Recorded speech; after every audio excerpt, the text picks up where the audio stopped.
नमस्कार दोस्तों, क्या हाल है। मैं हूँ शीतल बरियार और ड्रामा एक्सपो में आपका स्वागत है। पिछले एपिसोड में आपने देखा कि जिया लियोन के गले में इंजेक्शन लगा देती है। तो अब एपिसोड 2 का एक्सप्लेनेशन शुरू करते हैं, लेकिन उससे पहले मैं आपको कुछ बताना चाहती हूँ। आप में से बहुतों को पता होगा कि एक दूसरे चैनल ने इस सीरीज का पूरा एक्सप्लेनेशन कर रखा है। एक्चुअली मुझे अभी नाम अच्छे से याद नहीं आ रहा है कि किस यूट्यूब चैनल ने इस सीरीज का एक्सप्लेनेशन कर रखा है। तो आप में से जिनको भी पता होगा वो कमेंट कर देना। हाँ, तो पॉइंट ये है कि जब उन्होंने ऑलरेडी पूरे सीरीज का एक्सप्लेनेशन करके रखा है तो मुझे करना चाहिए या नहीं। और आप में से बहुत लोगों ने ये पूरा सीरीज का एक्सप्लेनेशन ऑलरेडी देख रखा होगा, तो क्यों ना किसी दूसरी सीरीज को एक्सप्लेन किया जाए। इसलिए हो सकता है कि इस सीरीज का ये आखिरी एक्सप्लेनेशन हो, बट ये आप पर डिपेंड करता है। अगर आप चाहते हैं कि मैं इस सीरीज के और एपिसोड्स को एक्सप्लेन करूं तो आप कमेंट करके मुझे बताना। तो चलिए अब शुरू करते हैं।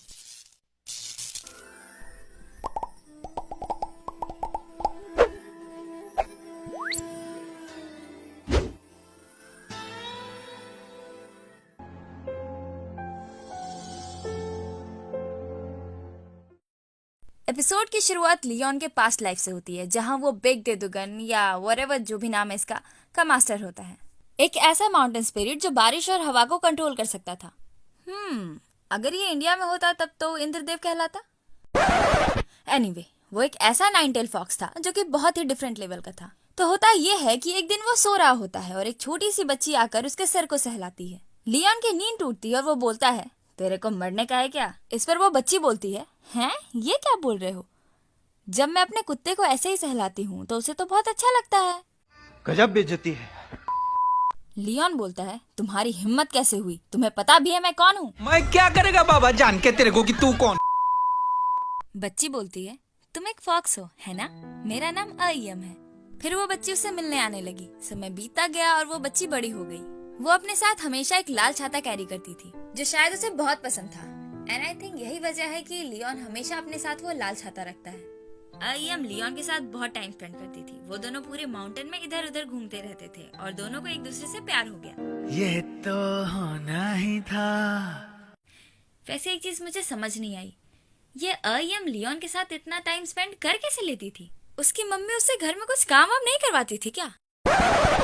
वेल एनीवे, हम स्टोरी पर आते हैं। तो कहाँ थी मैं? हाँ, तो दोनों को एक दूसरे से प्यार हो जाता है। पर यहाँ पर आता है कहानी में एक ट्विस्ट, एक tragic twist.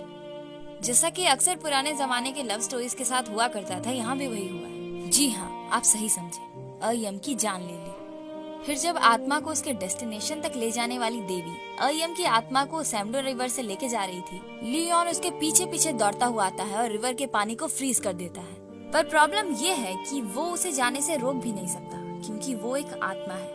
After all rule is rule, but at the same time वो उसे जाने भी नहीं दे सकता, क्योंकि वो जो जा रहा है वो उसका प्यार है। और इसी वजह से उसे अपने पावर से नफरत होने लगती है। अब ये मत पूछना कि क्यों। अरे सिंपल सी बात है, इतना पावरफुल होने के बाद भी अगर वो कुछ नहीं कर पा रहा है तब बुरा तो लगता है ना यार, दिल से लगता है भाई। लास्टली वो अयम को बोलता है, प्लीज दोबारा जन्म लेना, मैं वादा करता हूँ कि मैं तुम्हें ढूंढ लूंगा। और एक फॉक्स बीट उसके मुंह में डाल देता है। समय बीतता गया और इस बीच उसे कुछ ऐसी लड़कियां भी मिली जो अयम की तरह दिखती थी, पर उनमें से कोई भी अयम नहीं थी। अब समझ आया कि पहली बार जब वो जिया से मिला था तो मैजिक क्यों यूज किया था। जी हाँ, ये पता लगाने के लिए कि वो अयम है या नहीं। तो अब चलते हैं प्रेजेंट स्टोरी पर। लियोन को होश आता है और वो देखता है कि वो जिया के घर में है। वो बोलता है, तुम्हें मरने का मन है? जिया बोलती है, मुझे तुम्हारी हेल्प चाहिए। लियोन बोलता है, अगर तुम मुझे कन्विंस नहीं कर पाई तो जो नहीं देखना चाहिए वो देखने के लिए मैं तुम्हारी आंखें छीन लूंगा। जिया बोलती है, तुम बिल्कुल पहले जैसे ही लगते हो, वैसे तुम कौन हो? लियोन बोलता है, नाइन टेल्ड फॉक्स। जिया बोलती है, 21 साल पहले हम योगोगे में मिले थे, उस साल एक्चुअली हुआ क्या था? लियोन बोलता है, मैं वहाँ खून की स्मेल का पीछा करते हुए आया था और तुम्हें बचा लिया। जिया बोलती है, मेरे पेरेंट्स का क्या हुआ? उनकी बॉडी मुझे नहीं मिली थी, मेरे पास बस तुम ही एक क्लू हो, प्लीज मेरी मदद करो। इस पर लियोन बोलता है, बेचारे, पर मुझे तुम्हारे पेरेंट्स को ढूंढने में कोई इंटरेस्ट नहीं है। जिया उसे पेन ड्राइव दिखाते हुए बोलती है, अगर मैं तुम्हारी असलियत सबको बता दूं तो?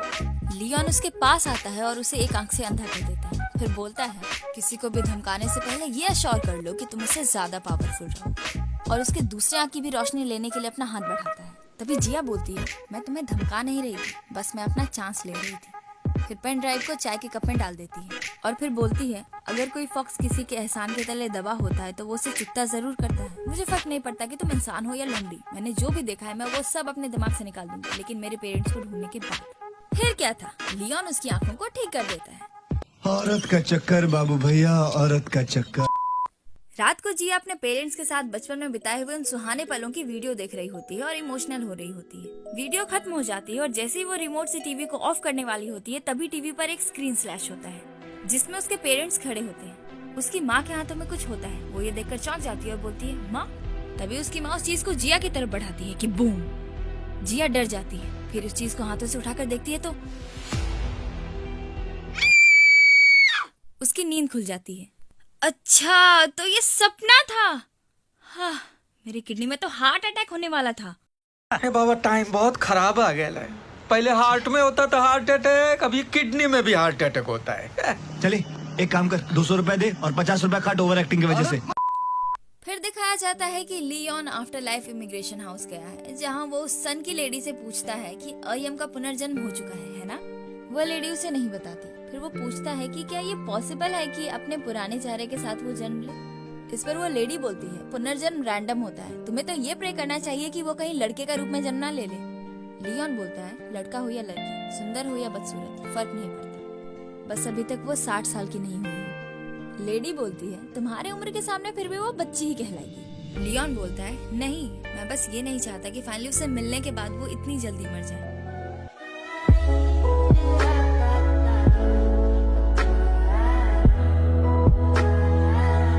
इधर जिया ऑफिस के लिफ्ट में अपने एम्प्लॉइज के साथ होती है। वो लोग डरावने सपने के बारे में बातें कर रहे होते हैं और कोइंसिडेंस तो देखो, जिया के साथ साथ 2 लोग और थे जिनको डरावने सपने आए थे।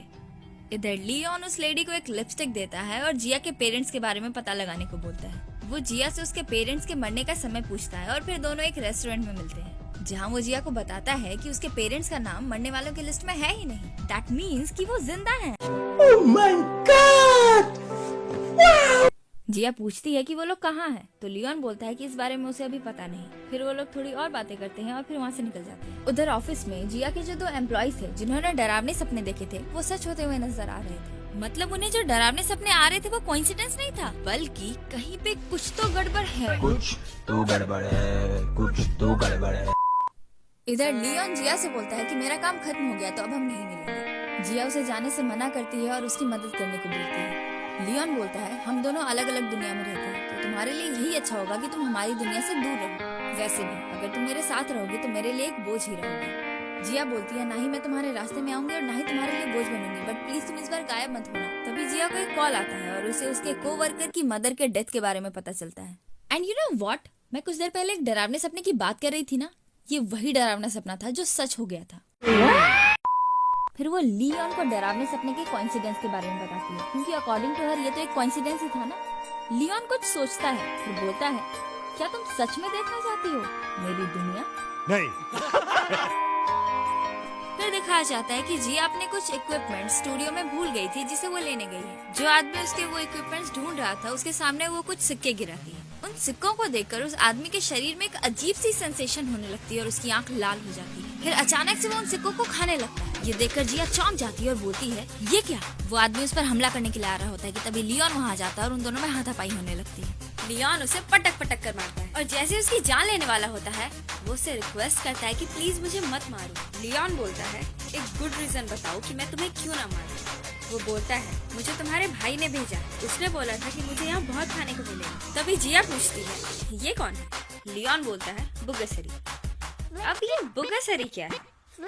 एक ऐसा लेजेंडरी क्रिएचर जो डरावने सपने खाता है। तो यही था वो डरावने सपनों का घोटाला, इसी की वजह से था वो। Anyway, let's get back to story. वो बुगसरी वहाँ से भाग जाता है। वेल, उसे करना तो यही चाहिए था कि मौका मिलता ही वो भाग जाता, बट डोंट यू नो काल विनाशे विपरीत बुद्धि। और इसी मुहावरे को सच करने के लिए वो वहाँ से भागकर जिया की गर्दन पकड़ लेता है।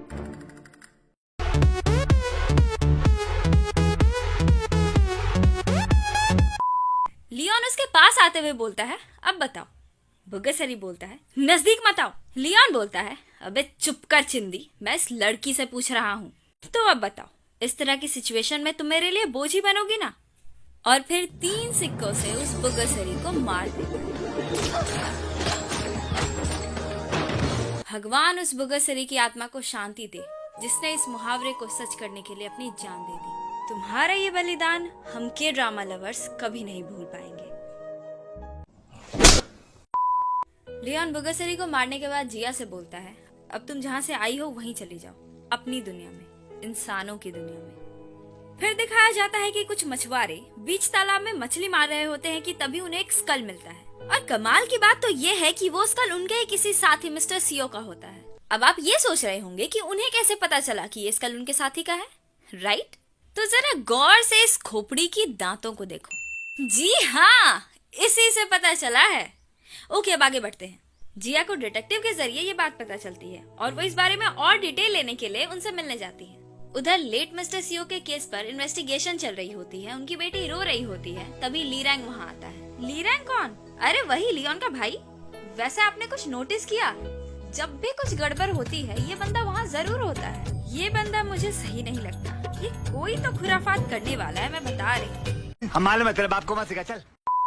लियोन अपना फ्रिज खोलता है तो पता चलता है कि उसने उस बुगसरी को सबक सिखाने के लिए फ्रिज में बंद कर रखा था। क्या मतलब वो मरा नहीं है? हमने ऐसे ही उसकी आत्मा को शांत करवा दिया।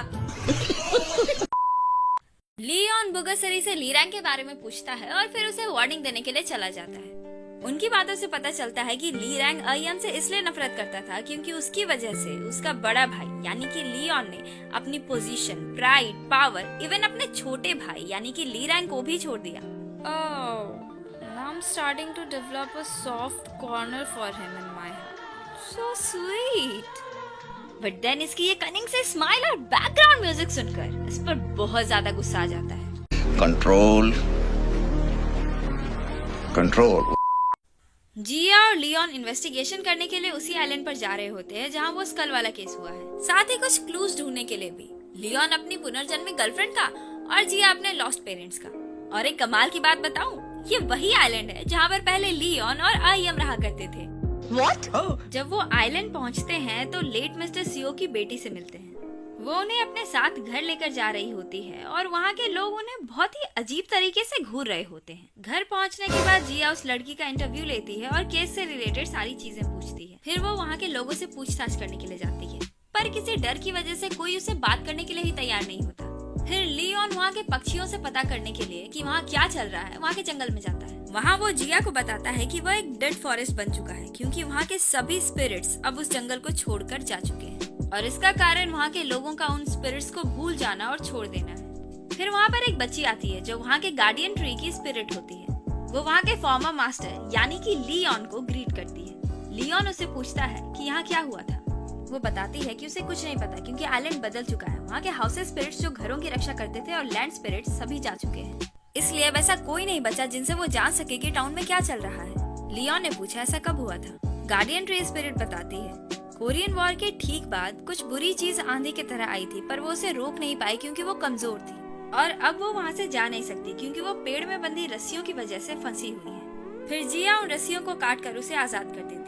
वो स्पिरिट जिया को आइलैंड के नॉर्थ साइड जाने को बोलती है और बोलती है यहाँ के वुड्स के साथ तुम्हारी हिस्ट्री है, वहाँ तुम्हें तुम्हारा पहला जवाब मिलेगा। और फिर वहाँ से चली जाती है। जब जिया उस जगह पर पहुँचती है तो वो जगह उसे कुछ जानी पहचानी लगती है।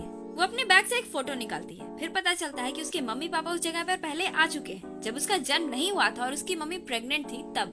फिर रात होती है। जिया लियोन का मजाक उड़ाती हुई हंसने लगती है और उसे देखकर लियोन को आईएम का हंसता हुआ चेहरा याद आने लगता है। वो समहाउ एक्सपेक्ट करने लगता है कि शायद यही उसके आईएम है। फिर जिया के सोने के बाद वो उस पर फिर से वही मैजिक करता है बट अनफॉर्चुनेटली इस बार भी कुछ नहीं होता और उसके बाद वो उसे रजाई उड़ाकर बाहर चला जाता है। सुबह होती है। जिया बाहर आती है तो देखती है कि लियोन 2 ओल्ड लेडीज के साथ एक रेयर पौधा दिखाकर बार्गेन करने की कोशिश कर रहा है और वो लेडीज मान भी जाती है। स्मार्ट।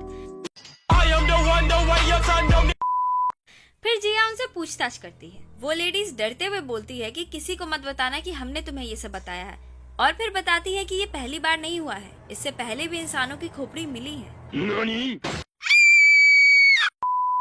फिर जिया डिटेक्टिव J1 को इस बारे में पता करने के लिए कहती है। डिटेक्टिव J1 बताते हैं कि ऐसा पहले भी हो चुका है और सबसे पहला केस 1954 में हुआ था। तभी एक आदमी दौड़ता हुआ वहाँ आता है। जिया उसे देखकर बोलती है, आप वही हो ना जो उस दिन लेट मिस्टर सीओ के साथ थे? ये सुनकर वो आदमी भागने लगता है। जिया उसका पीछा करती है, फिर वो उस पर हमला करता है और बोलता है, भूत कहीं की, चले जाओ यहाँ से।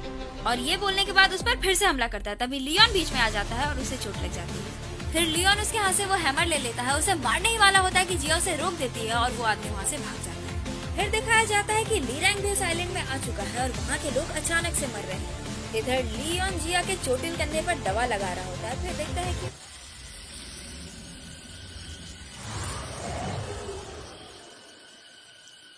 ये 뭐야? ये क्या, इसने तो इसका गला पकड़ लिया। देखा आपने लापरवाही का नतीजा है। और फिर मुस्कुरा कर बोलती है, बहुत दिनों बाद देखा। लियोन पूछता है, तुम कौन हो? जिया बोलती है, वही जिसका तुम इंतजार कर रहे थे। पर एक बात बताओ, तुमने मुझे क्यों मारा? और एपिसोड यहीं पर खत्म हो जाता है। तो कैसा लगा आपको ये एपिसोड? कमेंट कर जरूर बताइएगा। साथ ही ये बताना बिल्कुल ना भूलें कि मुझे सीरीज को कंटिन्यू करना चाहिए या फिर कोई दूसरा सीरीज शुरू करूं। बाकी आपको पता ही है, अगर वीडियो पसंद आई तो लाइक करें, वीडियो को शेयर करें और अगर आप चैनल पर नए हैं तो सब्सक्राइब कीजिए। तो आज के लिए बस इतना ही, मिलते हैं किसी और दिन किसी और वीडियो के साथ। तब तक के लिए अलविदा, जय हिंद।